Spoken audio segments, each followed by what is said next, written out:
There's a bit on the nippy side of here today, isn't it? Something to do with the heating, I believe. Anyway, good to see you all. Yeah. And good to see you who are online as well. And I want to begin by telling you about Adam. That's the first Adam. He's sitting in the garden, he's having a conversation with God, and he says, you know what, God? He says, you've given me life. You give me purpose in naming all the animals. You give me plenty of really good food to eat. You made me comfortable. You kept me well fed with a sense of purpose. However, I'm feeling a bit on the lonely side. God, is there anything you could do about that? And God says, you know what? I'm going to give you a partner. And she's going to be called Eve. She will stand by you and support you. She will lift you up when you fall. She will enforce your rules. And she'll be your right hand wherever you ask her. She's going to bear you children. She's going to raise them up to your liking. She's going to help feed you and clothe you and take care of you. She's going to be beautiful. She's going to be gorgeous, graceful and warm. She's going to be kind. She's going to be caring, thoughtful, and she's always going to be there for you. And God said, but that's going to cost you an arm and a leg. So Adam thought for a second. He said, okay, what can I get for a rib?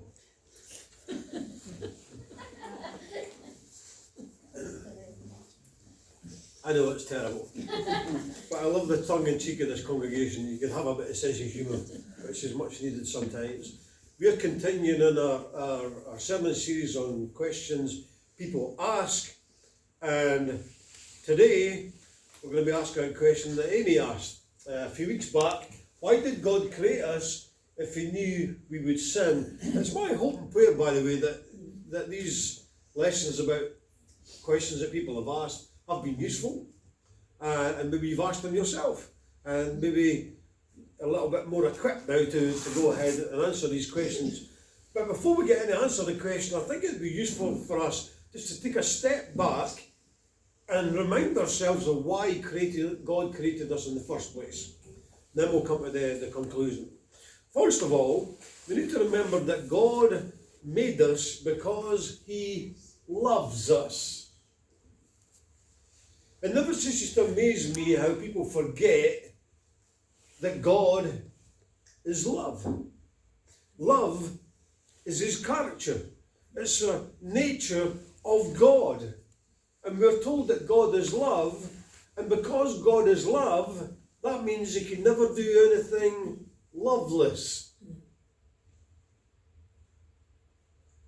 Psalm 136 that Stephen kindly read out, we're not going to read it all, but over and over again, you would have noticed. Yeah. His love endures forever. Creation, including human beings, is a living expression of God's almighty power, and so he made us because he loves us. God made us for life within loving relationships. You know, we're going through Genesis at the moment, aren't we? On Sunday evenings. I mean, we went through Genesis chapter 1. It's very easy to miss the point. But Genesis chapter 1 is incredible because it tells us that God provided everything for man's physical need before he created man. He did it in that order for a purpose. And so, as human beings, we need more than food and shelter. Because man can't live by bread alone. He must have love and he must have companionship. And as far as God is concerned, there is no life without love. And love is experienced within relationships. So somebody came up to Jesus one time and said, Jesus, you know, above everything, above all, what does God want from us? And so Jesus tells them, above all, he wants you to love him. He wants you to love your neighbour as you do yourself. And so God's made that very clear right from the very beginning about this relationship side of things. And so to love God is to do what God wants. And people often say, well, what does God want? Well, the answer is simple. He wants you to love him as he loves you. That's what he wants. You know, we're made in the image of God so that we can live with him. We saw this in Genesis 2, we'll see it probably later tonight. We were created as a pair, as a twosome. Why? So that we could live with one another. And like I said at the very beginning, God created us not only because he loves us, but because he wants us to enjoy relationships. Not only with him, but with each other. And especially those we get really close to. God also made us to give us honour and dignity. You know, the way that people speak about God sometimes, you would come to the conclusion that God, all he wants to do is shame us and disgrace us. That would be the way you would think if you listen to some of the arguments out there. But look at David. You have made them a little lower than the angels, speaking about humans here, okay? And crowned them with glory and honour. You made them rulers of the works of your hands, and you put everything on their feet. Isn't this incredible? David finds this absolutely amazing, that God would think about mankind in this way. He found that amazing. G.K. Chesterton, looking at modern man, says, whatever else is true about man, he isn't what he was intended to be. And isn't that true? Doesn't the world reflect that? That we're not supposed to be the way we are. So, male and female, God made them in his image, and there are several truths concerning this. We are honoured to be in God's image, but let me burst your bubble. We are not God. Yeah? That's the difference. We're made in his image, but we're not God. What we see, when we look in the mirror, and I'm sure many of you looked in the mirror this morning, yeah? When you looked in the mirror, what do you see? You see a reflection. You don't see you, the real you. You see the reflection in the mirror. And so, what we see isn't really us. And so that's a truth that we need to recognise, that we are not God, and we shouldn't think we are God, and we should act as though we are God. So male and female had made them, and they were given authority to rule over the earth. So the pair, Adam and Eve, were never to think that they earned this power. It was given to them by God. Just the same, they were God's representatives and were to rule for him. You know, everybody talks about our Prime Minister just now in the UK, okay? And I'm not going to say anything negative because I don't believe in getting into the politics side of things. But anyway, our Prime Minister goes all over the world, doesn't he? Yeah. It has been for the last year. He's absolutely everywhere. What is he doing? He's representing our country, isn't he? And so when you send an ambassador to another country, that ambassador is supposed to reflect the honour and dignity of the country they come from. So in much the same way, we were made to reflect the honour and glory of God himself, of the God that we represent. So the heavens declare the glory of God. The skies proclaim the works of his hand. But the glory and honour of God are seen in his power. And we are supposed to mirror that power and exercise that influence and power. So we're made in God's image, and that means that we've got the capacity to have fellowship with our Creator. What a wonderful thought that is, isn't it? We were made in the image of God, and that means He wants us to have a relationship with Him. Think about it. God walked in the garden among them. He walked among them.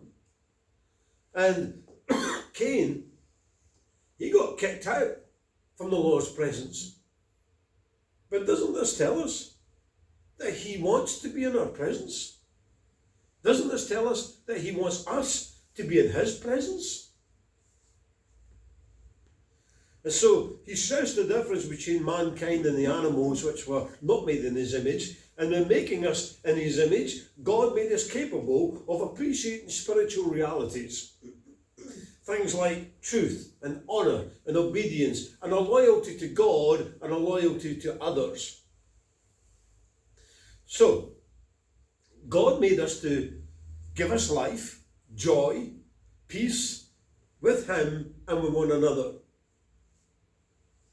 Again, if you listen to the stuff that goes on Facebook, Twitter and all these places, and you listen to what's going on in the world today, you would come to the conclusion that God created us to punish us. That God created us just to hurt us and put us through all kinds of pain and suffering. That's what people would tell you. But God didn't make us to torture us, to cripple us, or curse us.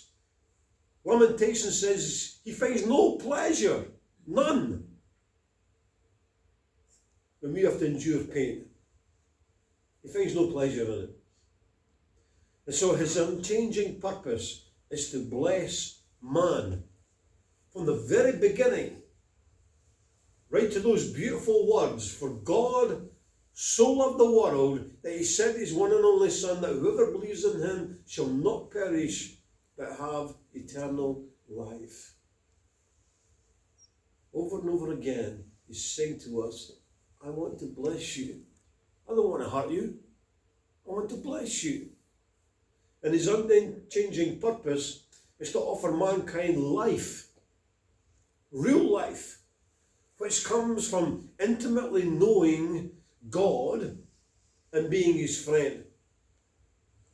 And so we humans, we didn't arrive here by accident. There is somebody out there, somebody who loves us, somebody who cares for us and wants to have a relationship with us. And so life is not purposeless. We're created to enjoy love-filled lives with God and one another. We're not some sophisticated scum, as some want us to believe. We aren't simply sophisticated animals, as others want us to believe. We're made in the image of God to enjoy fellowship with God. And isn't that a truth that we should be pleased to try and understand? And isn't that a truth that we should cherish, that we're created in His image? So, why did God create us if He knew that we would sin? Well, now that we've established why He created us in the first place, let's go ahead and try and answer this question. Fu and I were sitting in our home a couple of weeks ago, and we were blessed to have Amy with us. And this is where this question came up. And we were talking about it there. And Fu asked an interesting question, and I thought, I'm going to include this, because I thought it was a pretty good illustration. So, where are we? Yeah. So Fu asked Amy, would you continue to be an artist even though you knew that people are going to criticise your work and none of them might ever get bought by anybody? Would you continue to be an artist? And she answered, and the answer was beautiful. She said, yes. She will continue to be an artist even though she's aware that some people might criticise her work, even though she's aware that some people might never buy her work. You see, her love for art wasn't dependent on the outcome, what other people thought. It wasn't dependent on, if you're going to criticise it, I'm not going to do it. Or if nobody buys it, I'm not going to stop doing art. In other words, the love relationship she has with Art isn't dependent upon the outcome. Yeah? Let me make it this way. Most people, before they have a child, they'll talk about their hopes, about their dreams and their expectations for their child, don't they? Most people will do that. But the reality is that things don't always work out the way the parents want it to work out. Isn't that true? For those of you who are parents. They know that their child will make some bad decisions in their life, and they know that their child may end up breaking their hearts. They know that. But despite knowing these things, does that stop them from having a child together? Of course not. They have a child. Despite knowing that their child will let them down at some point in their lives, they'll have a child, knowing that they're going to break their hearts. Irrespective of how well you raise that child, they're going to hurt you at some point in time. They still go ahead and do it. Parents know that their child are going to have a free will to choose to do what's right or wrong, just like the parents do. In other words, the desire to have and love a child isn't dependent on the outcome. It's the same with God. God's love for creating us isn't dependent upon the outcome. We can understand that in human terms, can't we? So why can't we understand them when it comes to God? He created us, despite knowing we were going to screw up and mess up. He did that. Remember, God created us, He gave us choice. Even though He knew we were going to mess up. But why would He create us in the first place if He knew we were going to mess up? Well, I guess He could have chosen not to create us in the first place. That would have saved Him a whole bunch of heartache. That would have saved us a whole bunch of heartache because we wouldn't have existed. I guess He could have created us without any choice. And hence we'll become like robots. But if He did that, if God did that, we would never experience things like love, joy, and the meaning of life if we were like robots. We'd never experience those things. But the truth is, He did create us with the ability to choose. Because this is what it's part of to be a human. That choice. Notice here. If you've never read Ecclesiastes, read it. It's one of the most depressing books you'll ever read in the Bible, yeah? It's full of doom and gloom and all kinds of things. Until you get to the end. You have to keep going till you get to the end. And here at the very end, Solomon has looked at absolutely everything under the sun, and he says, now all has been heard. Here is the conclusion. Yeah? He's thought about his life, he's thought about his upbringing, he's looked all around, people working their butts off for this, that, and the next thing, and all kinds of stuff, yeah? And he said, here's the conclusion. Fear God, keep His commandments, for this is the duty of all mankind, for God will bring every deed into judgment, including every hidden thing, whether it's good or evil. So yes, we're going to experience pain. Yes, we're going to experience sorrow and grief and suffering.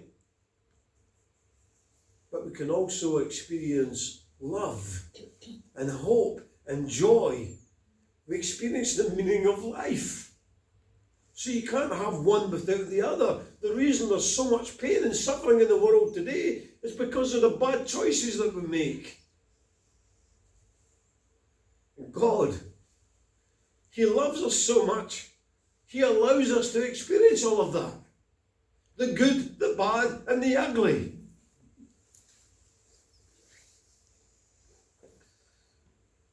Love and joy. And here's the truth. Why did He create us if He knew that we were going to sin? The answer is this. We don't know. That is ultimately the bottom line. And as Christians, we need to learn to say, we don't know. We don't have the answers to everything. We simply don't know how to answer those questions, because he hasn't revealed it to us in his word. But here's what he has revealed. He says, for my thoughts are not your thoughts, neither are your ways my ways, declares the Lord. As the heavens are higher than the earth, so my ways are higher than your ways, and my thoughts than your thoughts. Paul says in Romans there, oh, the depth of the riches of wisdom and knowledge of God, how unsearchable his judgments and his paths beyond chasing out. Who has known the mind of the Lord, or who has been his counselor? Do you understand what he's saying here? There are some things we just don't know. We just don't know. This is possibly one of those questions we might need to just put our hand up and honestly say, I don't know. Maybe we should just trust God and trust that we don't fully understand his ways. Maybe we should just humble ourselves and say, you know what? I'm not God. I don't know the answer to these questions. So to conclude with, it would be great to have an answer to this question, but some things we simply don't know because he hasn't told us. Maybe we don't need to know. Maybe it's one of those questions we're going to have to wait until we meet him and ask him face to face. Maybe we should simply trust that God has a purpose and God has a plan. And that purpose and plan he has revealed to us in his word. And he's been written since eternity past. And it's written to show us that God's love is absolutely incredible. He has written it to tell us that he has sent a man called Jesus the Christ to come to redeem the world. That's the plan. So, Paul says, here is a trustworthy saying that deserves full acceptance. Christ Jesus came into the world to save sinners. Maybe we should simply trust that God knows what he's doing. God bless.